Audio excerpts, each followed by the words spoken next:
Hi, my name is Madison Packer, and I'm in your IAH course for Mexican culture. And I wanted to start off by saying that I absolutely love this course, and I learned more in this course than I did really in any other MSU class I've taken so far. I I'm going to be a sophomore at MSU, and this was my first IAH class that I needed to take, and I think this was a great choice. And it's really hit or miss with any IAH course, so I think that you taught the right amount. You taught what was important to you, and that was really obvious, and I really enjoyed it. I gained a lot of important and helpful information throughout these 7 weeks, especially through reading My Heart Lies South. So it taught me common Mexican values and beliefs, and I somewhat about them because of just growing up. So I grew up with one of my best friends. Her name was Jimena, so it was spelled Ximena. And her parents didn't speak very much English, but I was around their family all the time, and I saw what they believed in and common rituals that they had. And one thing that I really picked up when I was at their house is them cooking for me. So even though their family could really only say hi, how are you to me, and ask me simple questions, it got better throughout the years, but they would always cook me a good meal, and we would wake up and they would have like a baguette and put beans and special cheese. Oh, it was amazing. But they always did a great job of that, and they always had a really sweet family, and they were going to Mexico all the time just to visit that family.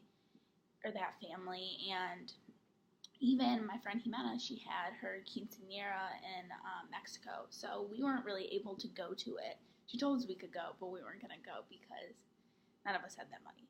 But yeah, she did have that there, and we got to see pictures, and that was really cool. So I was introduced into Mexican culture somewhat early in my life, and I did take 4 years of Spanish, so yeah. But a big thing that I learned throughout this class was mainly through My Heart Lies South. I really enjoyed that book, and it really showed me how important family is to Mexicans in general. I mean, I know that book was specified to that family, but I did find that it matched a lot with the family I knew, and even when I got to interview Andrea Vega, she had very common values and very common stories. But I also realized, even we've talked a lot in this class about how much Mexico has changed in the past, because that was written a while ago. We said about 40 years ago, or at the end it said a 40-year difference, but a lot has changed in that time and given Mexican females more freedom and more to say. Not that they were really held back, but they somewhat were. Like, even with the story with Luis trusting Elizabeth with the money when it was for bargaining for groceries, it seemed as if he just didn't trust her because he didn't think that women were strong enough to do it. But then it also probably had to do with getting married so quickly, and she wasn't bargaining what they needed it to be because of the income that they had, and that wasn't really said at the beginning, but we found that out later, that they didn't have as much money as we thought they did. Because when we hear that they have a maid and they have a nanny, it's very different and changes our perspective on what we really think, how much money they have. Another thing that really was crazy to me is how quickly that Luis and Elizabeth got married, and you see that here more in smaller towns, but usually it's not that quickly. I guess with some parents, they do get married that quickly, but it's rare. So seeing that was really different for me, and especially because the story even talked about Luis's brother going through that ritual, I guess you could say, of meeting his girlfriend, because parents were really strict, so they had to make sure that they weren't doing anything bad, and that may have to do with them being Catholic as well. But I think that has changed as well, because even talking to Andrea about that, she didn't have anything like that. She said that her dad was somewhat strict, but that's about it. She said that she was still allowed to go out, but that also might have to do with her moving to the United States, where you pick up the other country's culture, when you're like surrounded by people that like your friends are from this area, and you're gonna pick up like how the United States does it commonly more than like in Mexico, but not always. It just depends on the family. So the story talked about money and kids a lot, and I found it somewhat different with money than in the United States, and every part of the United States is different, but I did find that like with bargaining and I mean going to markets like that, that's more common in Mexico than it is in the United States, and I thought that was really interesting because I don't really get to see bargaining. And when I went to Spain and I went to Costa Rica, we had people following us around trying to bargain with us, and that was really different. And I'm the type of person who doesn't want to be mean to anyone, so that was really hard for me to say no when they're being so sweet, because like we said, in one of the, I think it was in one of the traditions or in one of the special topics, Mexicans are very happy people. They're happy with what they have, and they always have a smile on their face, especially those vendors. They're out there all day. And seeing that was really hard for me to say no, especially if I've already bought 5 things that I already didn't need, and I can't fit all that in my luggage anyways. But yeah, so that's really different. You don't really see bargaining in the United States, unless you go to some parts, but not really in Michigan itself.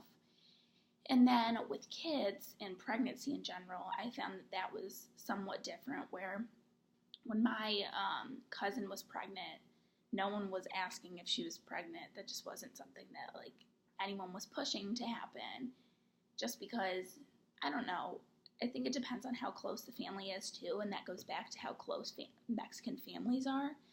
But it's just of like how close you are even to your mother-in-law. And I found that Elizabeth was really close to her mother-in-law, and that was really different too, where it's common in the United States for people not to like their parents-in-law and not get along with them. So that was really different. And Louise's mom brought Elizabeth in like so happy. She like taught her so many things, and she was constantly like another mom to her.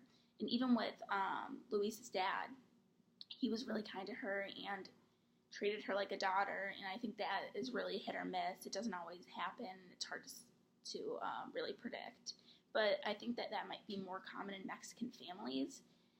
And I even found that, like, being friends with Jimena, her parents were the sweetest people. They always treated me as if I was their kid.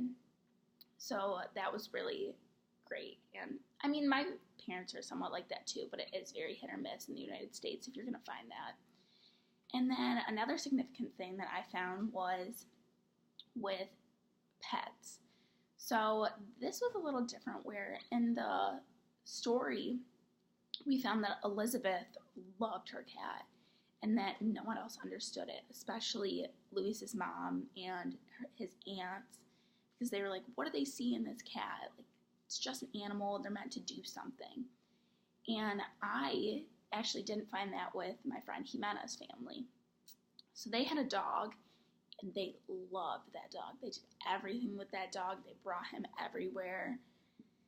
I mean, it was their pride and joy. So I found that that's very different. So I think that's really, like, it's different throughout each family, and maybe that did change throughout the years as well, where, like, pets have become more incorporated into people's lives. And I've even seen that more in the United States, that they're more important to people. But even maybe being in the United States, they've accustomed to that. But that was really different in comparison.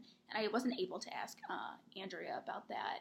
And she didn't mention having a pet, but that would have been an interesting question to ask. So overall, I absolutely love this course. I loved reading the book, and I usually don't like reading very much, but it did get me to sit down, and I actually read the book all the way through, I think the second week, just because I was so intrigued by it. So that was really nice. And then I also liked watching the movie Coco again. I mean, me and my little sister love watching animated movies, so that was fun to watch. And there's even another movie that talks about the Day of the Dead that maybe you could even talk about or have people watch your next semester, which was The Book of Life. So I really enjoyed that movie, but it doesn't really incorporate as much of like culture content where it has those the flowers that were in Coco, and it has some of those like aspects to it, but it isn't as culturally based. So I mean, it's still a really good movie, and you could compare and contrast with it, but it's just an idea.